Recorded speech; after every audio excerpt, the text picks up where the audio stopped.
Welcome, hero. I'm here to help you learn the basic arts of dungeon defense. Your mission is to defend the Eternia crystals against all opposition and waves of enemy attacks. Explore the battlefield. Each hero can move, jump, and in some cases even fly to traverse each environment. Each skirmish will have 3 phases. The warm-up phase is for other heroes to join in. The build phase is to set up your defenses. The combat phase is when you engage in battle with the army of the Old Ones. Once all heroes have joined, enter the build phase and start building your defenses. Summoning defenses consumes green mana, which is the magical resource that you can gather from chests and slain enemies. To summon defenses, press the corresponding button on your hotbar. You can place the defense, rotate it, then confirm the placement. You may only place a defense within a radius around yourself, and defenses generally need enough space and area to be summoned to a location. Each skirmish will have a maximum limit on how many defenses you can place. You can repair your defenses, upgrade them, or even sell them. Once you are ready to face your enemy, you can initiate the combat phase. Each hero has a primary attack as well as a unique secondary attack. You can activate your hero's unique abilities by pressing the corresponding button on the hotbar. Experiment and explore the different abilities available to your hero because they can aid you greatly in a defense. Abilities will use a separate resource pool that is unique to each hero. Each hero also comes with their own unique heal mechanic to keep you in the defense. You can also swap heroes during the combat phase to utilize more abilities against your enemies. Enemies cannot be harmed while in the dark energies around the creep spawns, so only attack them once they are out and become vulnerable. Once enemies die in the combat phase, they might drop useful items that you can equip immediately or store in your inventory. Equipment will enhance your hero's statistics. Each hero may equip a helm, torso armor, boots, gloves, hero-specific weapons, and a pet. Level up with experience you earn by defeating enemies and completing waves. When you reach the maximum level 50, you can then earn Ascension points that you can apply on the Ascension page of the inventory screen. Now, take what you have learned, go forth and defend!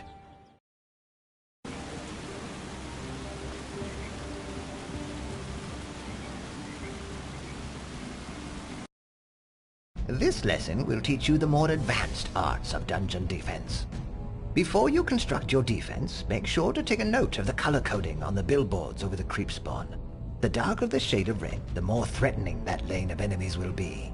These colors, types, and threats will change each time you enter into an area. Remember to create a full deck of 4 heroes. Doing this will allow you to swap during any phase, build additional defenses, and chain ability casts. Utilize swapping effectively to use all your different hero abilities to maximize your damage-dealing potential. When constructing your defense, make sure to make a note of the types of defense you are employing. There are many different types of defenses, like single-target damage dealers, walls, area of effect defenses, and even spawners. Use barricade-style towers to distract your foes, while your other defenses attack them from safety. If you're using auras or other area of effect style defenses, remember to effectively set up kill zones for your enemies to stay in. One effective defense strategy is to layer several auras in one area, causing the enemies that are stalled out in front of your barricades to take massive damage. One of the largest threats in dungeon defenders is flying enemies. Not all defenses are effective against flying enemies, and they will often ignore your defenses. Make sure to have some defenses set up to handle this additional threat. Now, go forth and defend!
It is time to teach you the arts of inventory and hero management. First, we will start with hero management. Open up your inventory. On the left side of the inventory is the My Deck screen. From this screen, you can equip gear, inspect the stats of your heroes and their defenses, and change up the active heroes in your deck. To change the heroes in your deck, press the My Heroes button. From this screen, you can browse your current list of heroes with the Rolodex and press the corresponding hero swap button to assign the heroes to the various slots. If you're having a hard time passing through your large collection of heroes, use the Browse All page to quickly find the one you're looking for. On the right side of your hero information screen, you can browse your bags of items. In the bag options, you can set up item auto collection. Use the Enable Bag Auto Collect checkbox, and then check the different filters that you would like to apply to that bag. You can have it gather for certain item types, rarities, and heroes.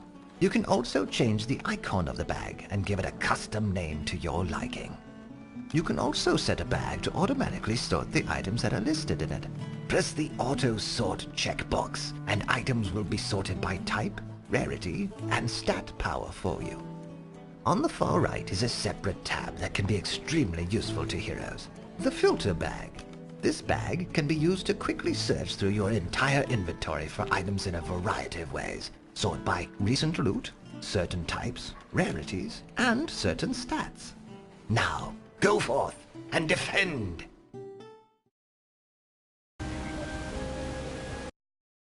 Today's lesson will teach you the ways of customizing and obtaining loot. First, open up the inventory screen. From here, you can interact with an item to upgrade its level, gaining more stats, or equip shards to gain unique passives that will empower your abilities and defenses. If your item has shard slots, you can select the slot and equip an appropriate shard to the item. You can also upgrade these shards to increase their effect. Remember that shards can be equipped and unequipped on any gear that you obtain, so make sure to upgrade these first as you can continue using them in all your equipment. After completing the campaign, you will enter the end game modes. Different levels of chaos will give you varying degrees of powerful items. If you're struggling to find increasingly powerful gear, make sure you are fighting at the appropriate level of chaos and upgrade your gear and shards to their full potential. Now, go forth and defend!